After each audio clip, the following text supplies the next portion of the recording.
Mr. Speaker. The Prime Minister wants parliamentarians to vote on aspects of the government spending. We want the Auditor General to be able to examine that government spending. In fact, under this government, the Auditor General has had to do more with less, and her ability to conduct audits is being affected. The Auditor General has indicated that they will be able to do half as many audits despite an almost doubling in the size of government spending. Simple question, yes or no. Will the Prime Minister give the Auditor General the money she needs to do her job?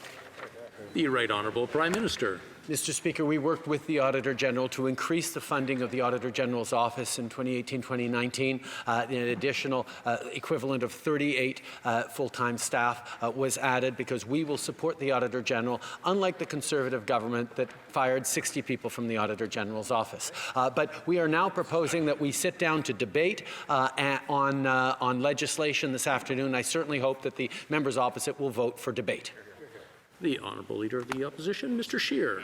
Again, is engaged in revisionist history. He well knows that it was the Auditor General's office who volunteered to make administrative efficiencies that did not affect the ability to do the job. In fact, I have a quote here from the Interim Auditor General, John Wiersma, who said, "We would not have proposed this if we didn't think it was the right thing to do and that we'd be able to carry out our role for Parliament." It is only this government's refusal to grant that extra funding that is hampering the ability of the Auditor General to give Canadians the answers they deserve. And we wonder why, Mr. Speaker. This is the government that cannot explain where 20,000 infrastructure projects went, where $5 billion of supposed infrastructure investments has gone. They can't identify it. And of course, the $35 billion infrastructure bank, which has completed precisely 0 projects. So is that the reason why the Prime Minister is so intent on withholding the funds from the Auditor General? Right Honourable Prime Minister.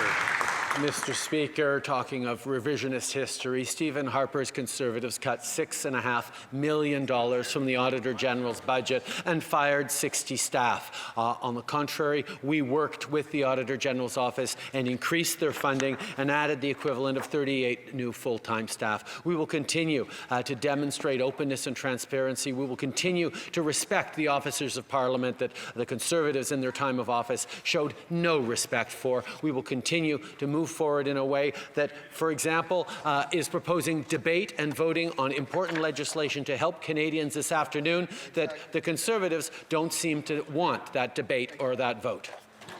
Scheer.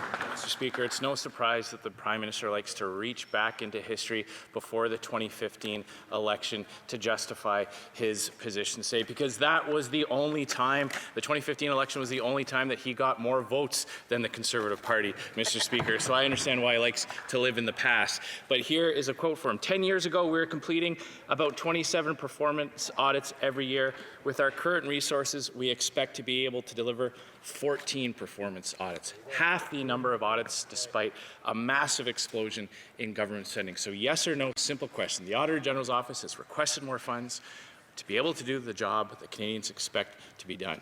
Yes or no, will the Prime Minister give those additional funds to the Auditor General's office?